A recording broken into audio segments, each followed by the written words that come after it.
The air burns with cold. Frost bites at every exposed inch of skin. The frozen plains stretch endlessly beneath a white sky, silent, merciless, alive only with the whisper of the wind. In such a place, where temperatures plunge to -20 degrees Celsius and the world seems carved from ice, even the smallest mistake can mean death. Yet for thousands of years, Native American communities not only survived here, they thrived. How? Not through steel or plastic or electricity, but through wood. To the untrained eye, a tree might look like little more than frozen timber. But to indigenous peoples of the northern and central plains, it was a living toolkit. Birch, pine, willow, spruce, each species carried knowledge passed down through generations. They weren't just materials, they were teachers. From the warmth of their fires to the strength of their shelters, wood was transformed into everything needed to endure the coldest environments on Earth.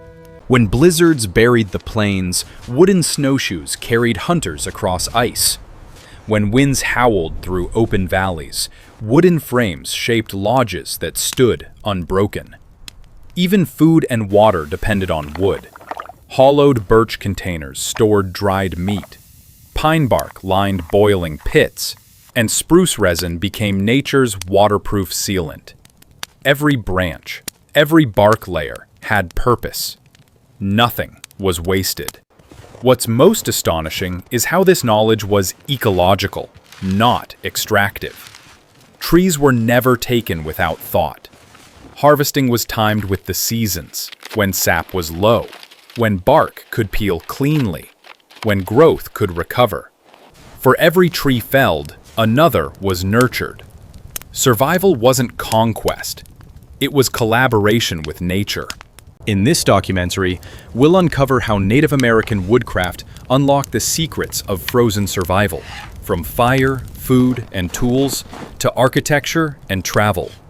These were not primitive techniques.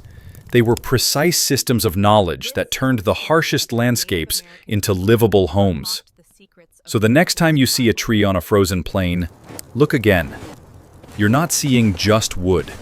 You're looking at one of humanity's oldest and smartest survival allies. The frozen plains, endless, silent, and brutally indifferent. Here, winter doesn't visit, it rains. The wind cuts like glass, the ground is iron, and even the rivers sleep beneath a thick armor of ice. For most, this is a place where life stops. But for generations of Native American peoples, the Cree, Blackfoot, Lakota, Ojibwe, and others, this frozen world was home. And their greatest ally was wood. It might seem impossible. Trees bend and splinter under frost. Sap freezes, and branches grow brittle.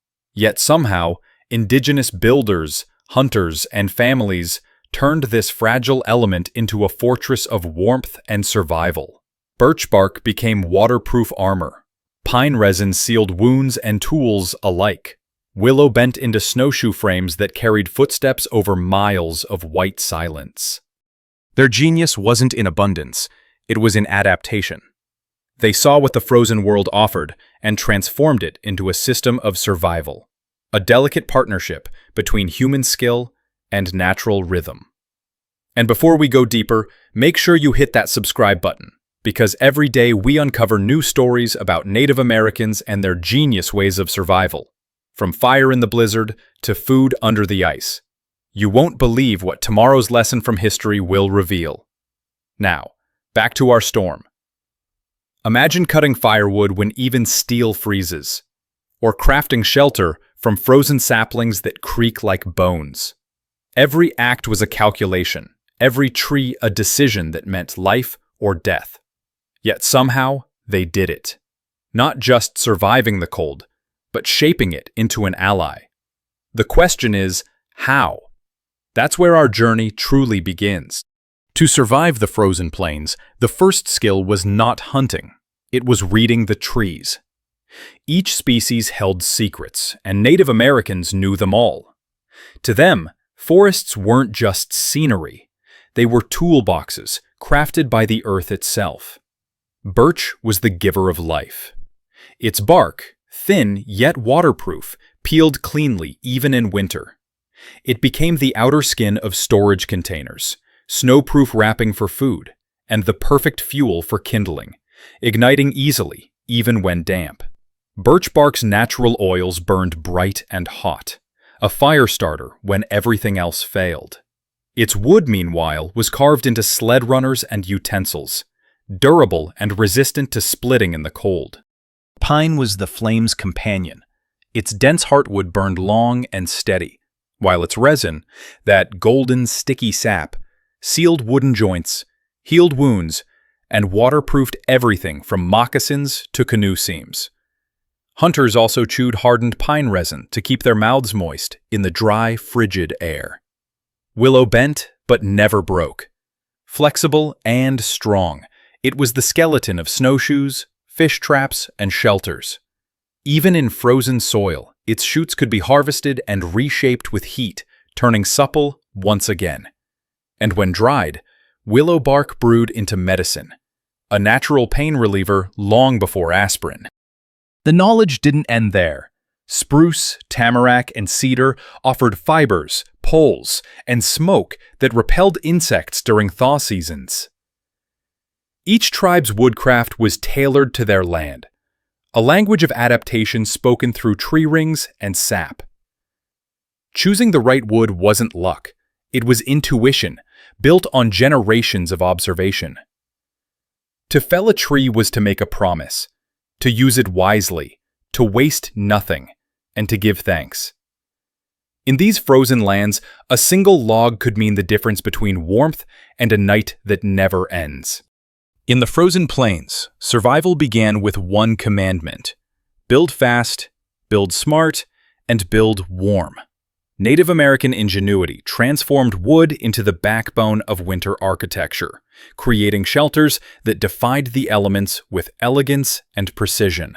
The simplest and most adaptable of these was the wickiup, a dome-shaped framework of flexible willow or birch poles, bent and lashed together into a tight, circular skeleton. Covered with bark, reeds, and in winter, layers of snow, it became a natural insulator. The cold outside couldn't penetrate. Inside, a small fire kept temperatures stable and comfortable. Each wickiup was temporary, yet durable, built to breathe with the wind rather than fight it. Farther north, communities crafted pit houses, partially dug into the earth, with log roofs layered in grass, pine boughs, and snow. The earth walls absorbed heat from the fire and released it slowly, turning frozen soil into a thermal battery. Smoke holes doubled as ventilation. Adjustable wooden lids managed airflow just like a teepee's flaps. Every piece of wood served a purpose: structural, insulating, or breathable. Even in open plains, the teepee's wooden frame became a masterpiece of physics. Poles angled into perfect tension, distributing snow weight evenly. Frosted hides stretched tight, while fire-heated stones placed inside radiated heat for hours after flames dimmed. These shelters didn't just shield people from storms, they embodied balance. Built entirely from renewable materials, they were dismantled, reused, or returned to the earth when spring came. There were no nails, no waste, only intelligence woven into every joint and branch.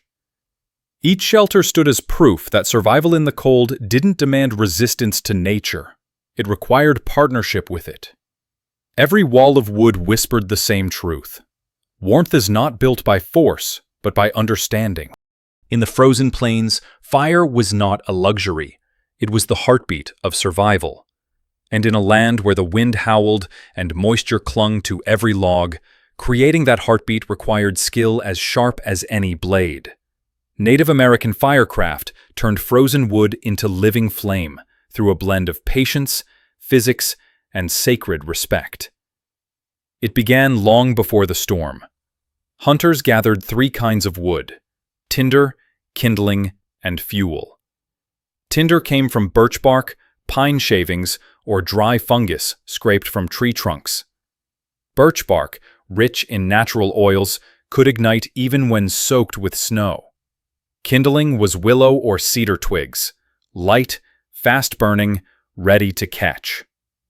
The fuel came from seasoned logs, pine, oak, or tamarack, chosen for their long, steady burn.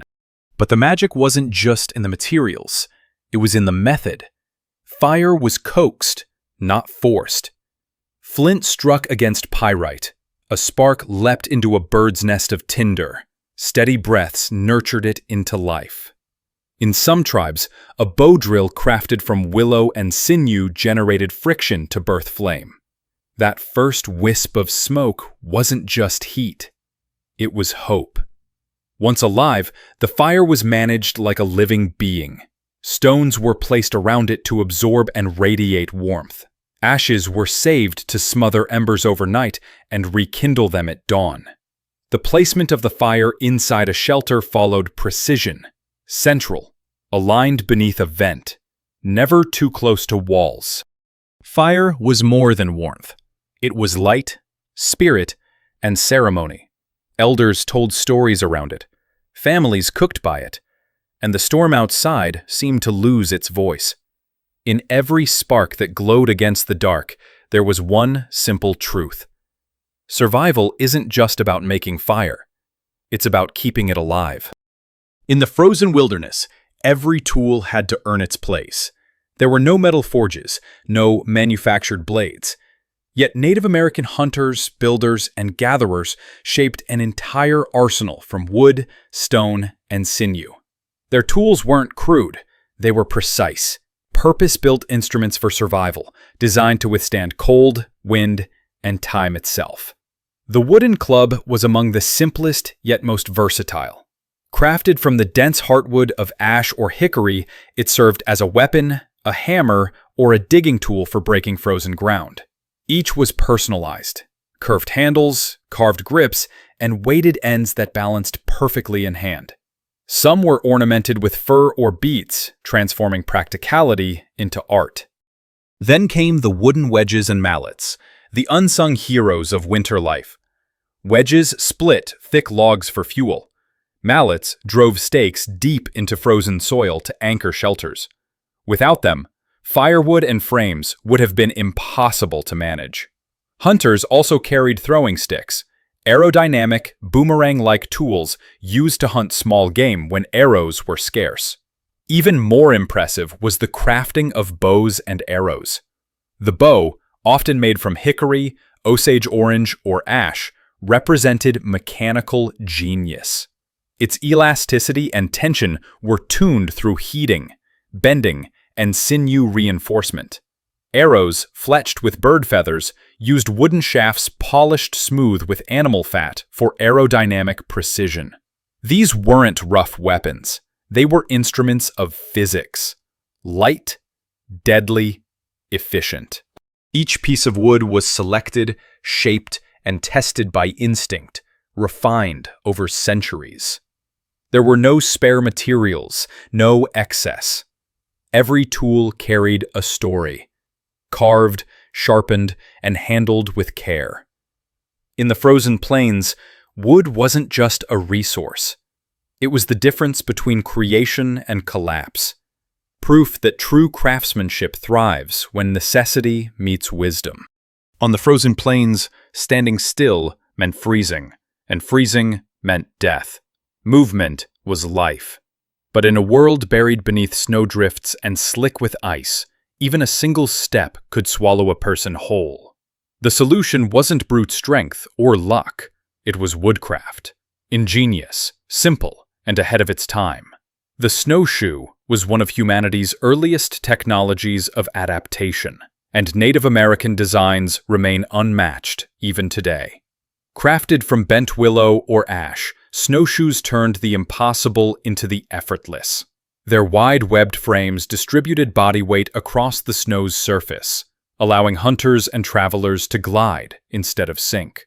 The frame's curvature, achieved by carefully heating and bending green wood, gave lift and bounce, while the inner webbing, woven from rawhide or sinew, provided grip and flexibility. Each tribe refined the snowshoe to their terrain.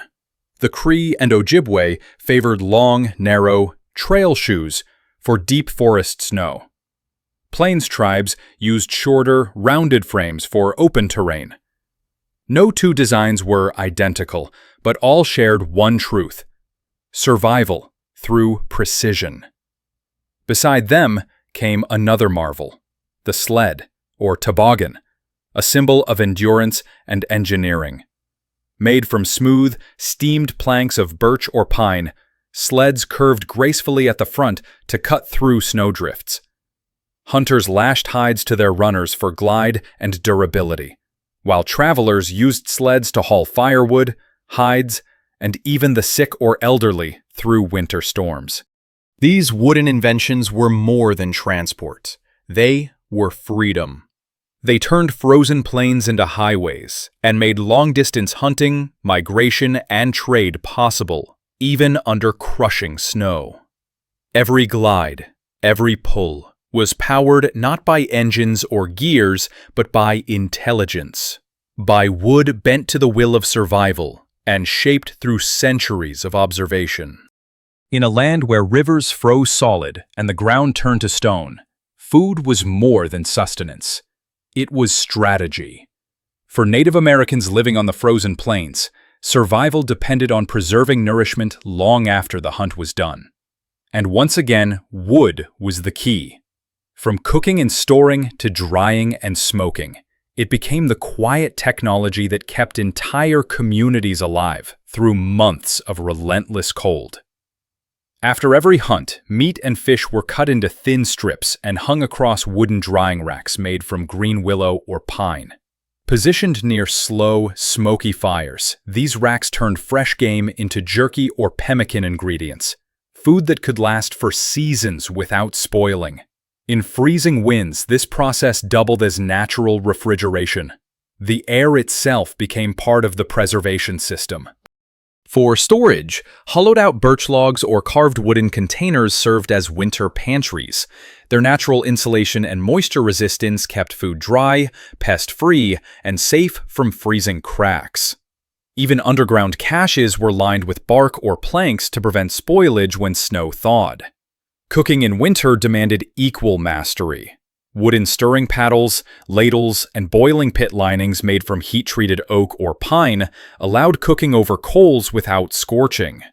Birch bark cones were even used for boiling water by dropping in hot stones, an innovation so effective it astonishes modern bushcrafters.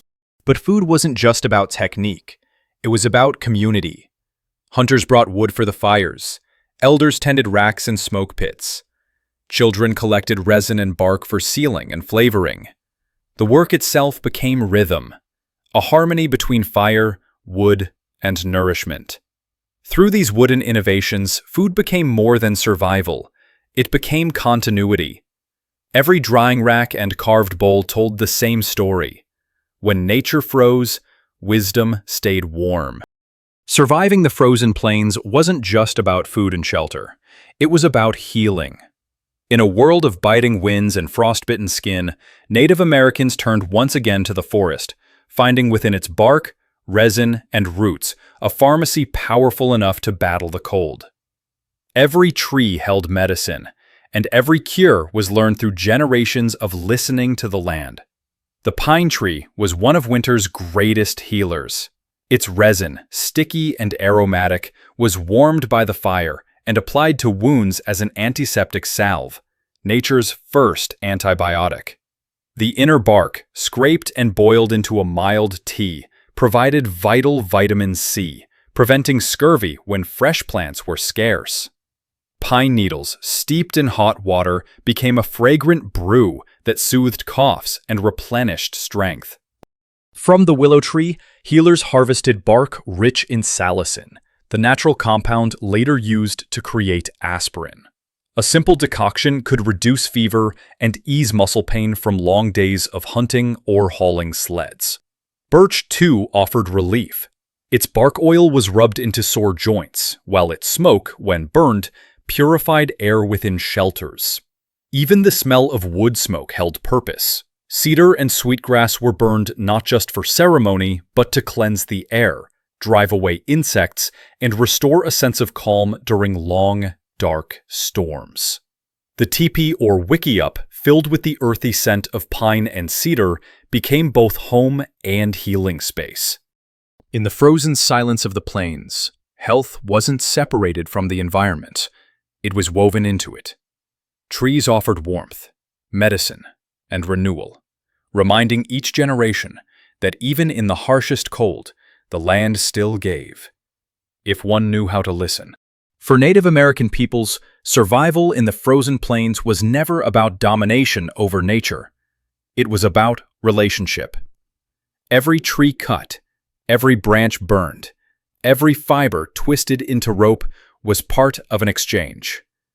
The forests were not mere resources. They were living relatives, elders, providers, and protectors. Woodcraft wasn't just a skill. It was a philosophy grounded in balance and gratitude. Before harvesting, a hunter or builder often paused to speak to the tree. A quiet prayer of acknowledgement. Offerings of tobacco, cornmeal, or even a single breath of thanks were given before the first cut. This act wasn't ritual for ritual's sake. It was mindfulness. By recognizing the life in what was taken, people maintained spiritual and ecological harmony. The principle was simple but profound. Take only what you need, waste nothing, and give back whenever possible. Deadfall branches were gathered before live trees were cut. Smaller saplings were left to grow for future generations. Even ashes from fires were returned to the soil or sprinkled near the next harvest site, completing a natural cycle of renewal. This philosophy extended to teaching. Children were taught to see wood not as an object, but as a teacher, each grain and knot telling stories of wind, rain, and time. Understanding those stories meant knowing which trees bent without breaking, which burned slow and steady, and which carried healing in their bark.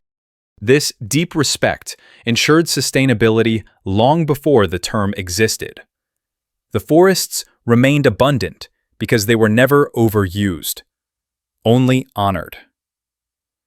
In the frozen silence of the plains, this wisdom became a quiet law. Survival was not granted by strength alone, but by humility, by remembering that every piece of wood that gave warmth had once been alive.